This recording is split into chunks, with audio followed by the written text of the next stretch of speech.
I'm not paying 1 penny more ever. If I have to run forever, they will not ever get a penny from me. Well, John McAfee has been indicted, he's been arrested in Spain and is awaiting extradition, and that is not anywhere near the most interesting part of this story.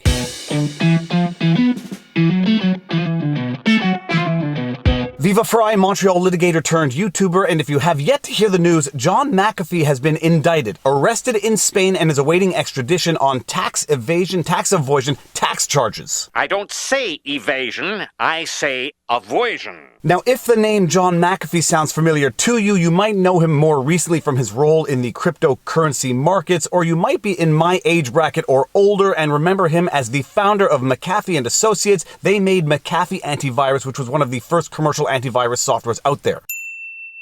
John McAfee's personal life has been the stuff of movies which you may or may not be inclined to believe. He ran for presidential candidate of the Libertarian Party in 2020. He's been on the run from the law for a little while. He has been a vocal spokesman about not paying taxes, and he's just been indicted. The indictment is pretty straightforward. We're going to walk through it before we get into the really interesting backdrop of this entire story. And a concrete illustration of why I am reluctant to do live streams with people who are currently involved in potential legal situations, because I don't want to ever become a player who influences the game. And I will explain exactly what I mean by that towards the end of this vlog, but first let's just go look over the indictment. In the United States District Court for the Western District of Tennessee, Eastern Division, United States of America, plaintiff versus John David McAfee, defendant. Indictment. The grand jury charges, at times material herein. The defendant, John David McAfee, resided in Lexington, Tennessee within the Western District of Tennessee. The defendant, John David McAfee, earned millions of dollars in income from various sources, including but not limited to 1. From 2014 through 2016 for speaking engagements. 2. From 2015 through 2016 for the rights to his life story for a documentary. 3. From 2016 through 2018 for work as a consultant. And 4. From 2017 through 2018 for promoting cryptocurrencies. The indictment then describes the IRS and explains the filing threshold. When you earn income above a certain level, you are required to report that income. But let's just skip to the charges and the scheme described in the indictment. Count 1. The factual allegations contained in paragraphs 1 through 4 of the introduction section of this indictment are re-alleged and incorporated herein as if copied verbatim. During the calendar year 2014, the defendant, John David McAfee, received taxable income upon which there was a tax due and owing to the United States of America. Knowing and foregoing facts and failing to make an income tax return on or about April 15, 2015, as required by law to any proper officer of the IRS, and failing to pay the income tax due and owing to the IRS, the defendant, John David McAfee, from on or about January 1, 2014 through on or about April 15, 2015 in the Western District of Tennessee and elsewhere, willfully attempted to evade and defeat income tax due and owing by him to the United States of America for the calendar year 2014 by committing the following affirmative acts, among others. A.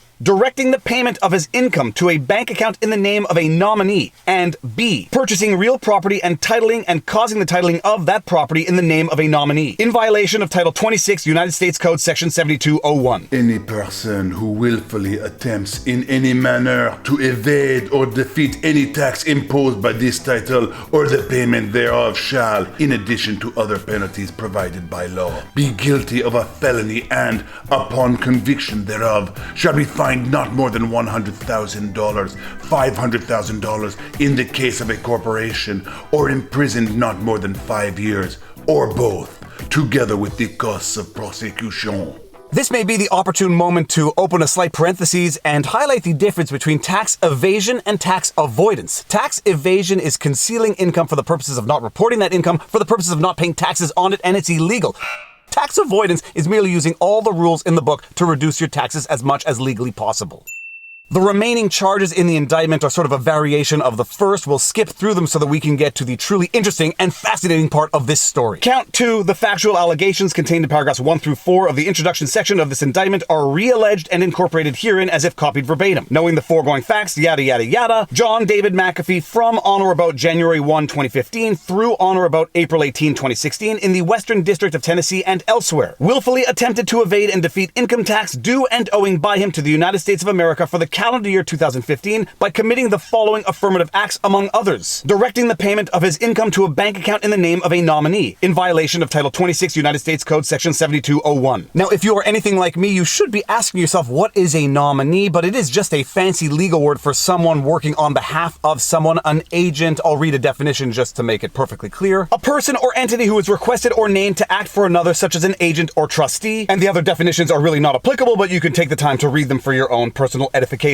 The authorities undoubtedly know who this nominee is, and I strongly suspect this nominee is fully cooperating with the authorities for the purposes of prosecuting John McAfee. Let's just go over the remaining charges, get to the potential prison time per charge, and then get to the end of this story. Count 3, John David McAfee, from on or about January 1, 2016 through on or about April 18, 2017 in the Western District of Tennessee and elsewhere, willfully attempted to evade and defeat income tax due and owing by him to the United States of America for the calendar year 2016 by committing the following affirmative acts, among others: A, directing the payment of his income to bank accounts in the name of a nominee, and B, purchasing real property and titling and causing the titling of that property in the name of the nominee. Count 4, John David McAfee, from on or about January 1, 2017 through on or about April 17, 2018 in the Western District of Tennessee and elsewhere, willfully attempted to evade and defeat income tax due and owing by him to the United States of America for the calendar year 2017 by committing the following affirmative acts, among others: A, dealing extensively in cryptocurrency, B, routing his income through cryptocurrency accounts in the name of a nominee, and C, purchasing a vehicle and titling and causing the titling of that vehicle in the name of a nominee. Count 5 is virtually the same, except instead of a vehicle, it is a yacht. Counts 6 through 10, John David McAfee had and received gross income in excess of the minimum gross income threshold as stated below. Well knowing and believing all the foregoing, he did willfully fail on or about the dates set forth below to make an income tax return to any proper officer of the IRS, with each year constituting a separate count of the indictment. Then we get to the potential penalties. Notice of penalties, counts 1 through 5. Not more than 5 years imprisonment, a fine of $250,000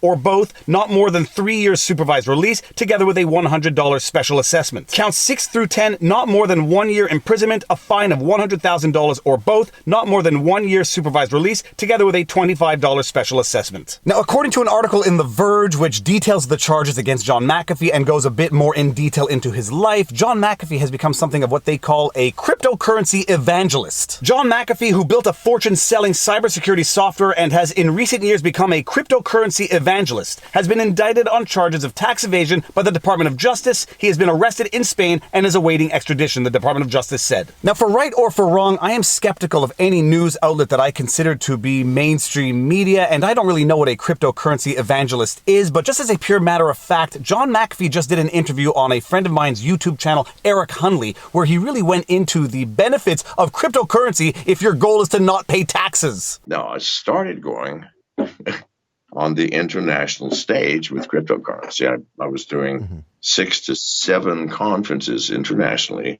every year. And what was I saying? If you don't want to pay taxes, here is how not to do it. Privacy coins in cryptocurrency and distributed exchanges. No one ever will know anything about your financial situation. With that said, John McAfee knew, or at least claimed to have known, that the authorities were following him for quite some time, and that didn't make him shy away from stating online openly and repeatedly that he would never pay taxes again. He said as much in that same interview. I have not paid taxes in 10 years. I will never, ever pay taxes again. Neither should you. Neither should anybody in America. It is unconstitutional, illegal, and cruel beyond conception. So I've paid over $50 million in taxes. I have not received $50 million in services. I'm not paying 1 penny more ever. If I have to run forever, they will not ever get a penny from me. And this is exactly the reason why I am extremely reluctant, bordering on never doing live streams with people who are currently involved or potentially involved in ongoing litigation. John McAfee is a full-grown adult, and he has been saying these things online and publicly for quite some time, so he knows that they can and will be used against him in the court of law. But when you do interviews with people who are going through current issues or proceedings, there is a risk that they say something that will harm those proceedings. By way of examples, I would have loved to do a live stream interview with Nicholas Salmon, Michael Flynn, Brian Colfage, Sargon of Akkad, but the risk is that if you do a live stream interview with people who are currently going through legal proceedings or potentially going to go through legal proceedings, they might say something in that interview that might harm them, and I don't want to be that person who made them do that. But my goodness, you know the prosecutors are going to be pulling up these audio bites of John McAfee saying he's never going to pay taxes again. The way he's not going to pay taxes again is through cryptocurrencies, touting how many times he has given public talks on cryptocurrencies, given the amount that he apparently charges for those public speaking events. According to the article in The Verge, John McAfee was publicizing that he was charging over $100,000 per tweet on the subject.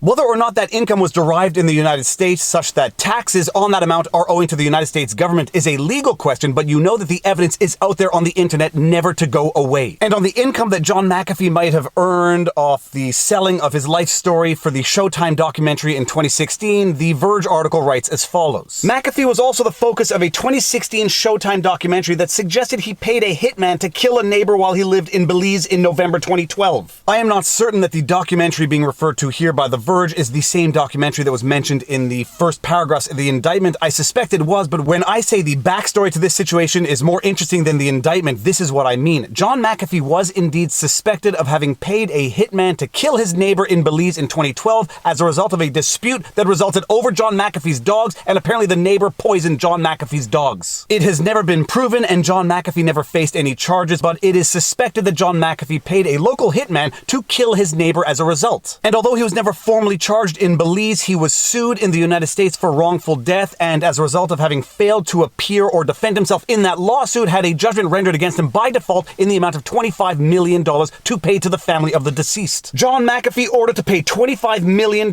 over neighbor's murder. Controversial figure insists that he will not pay. The suit marks the third amended complaint that McAfee has been served with. In all cases, he has failed to officially respond to the complaint or to make an appearance in court. In his absence, the court has ruled against McAfee, who has been instructed to pay Fall's estate $5 million in compensation for emotional distress, $20 million in damages, and around $8,400 in funeral costs. And apparently John McAfee's MO when it comes to responding to lawsuits is the same as his MO when it comes to paying taxes. He just doesn't do it, and according to one of his own tweets, he has not responded to upwards of 37 lawsuits, resulting in judgments in excess of $200 million against him in his absence.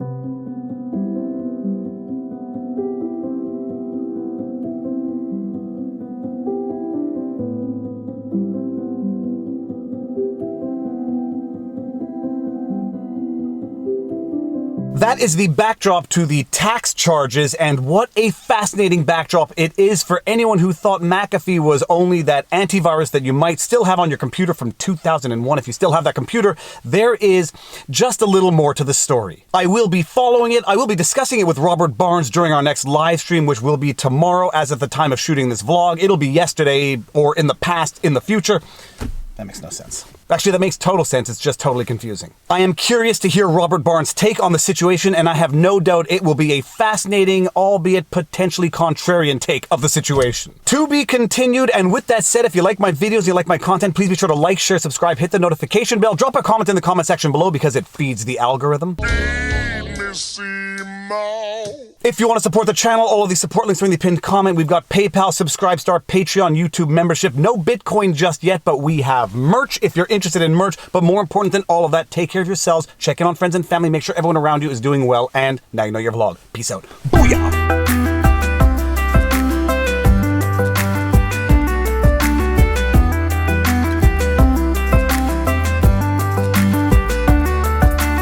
January of last year, on January 22nd, they convened a grand jury charging me with tax fraud, even though, fuck me, you know what tax fraud is? Lying on your tax returns. I haven't filed a fucking tax return, okay, which is not against the law.